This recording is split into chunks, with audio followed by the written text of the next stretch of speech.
Mga friendship ito na. Naku, Diyos me, Marimar, parang walang laman ah. Parang ikog lang ng hipon na nakikita ko ah.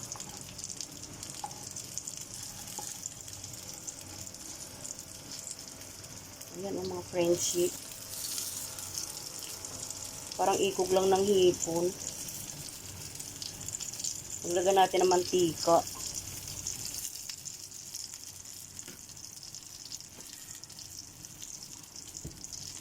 Dapat nito deep fry. Mauubos naman yung mantika pag i-deep fry natin.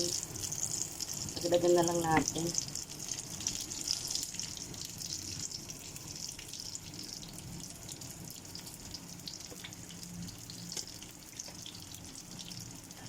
Yan mga friendship ang ating ulam for today. Maraming salamat guys sa inyong lahat.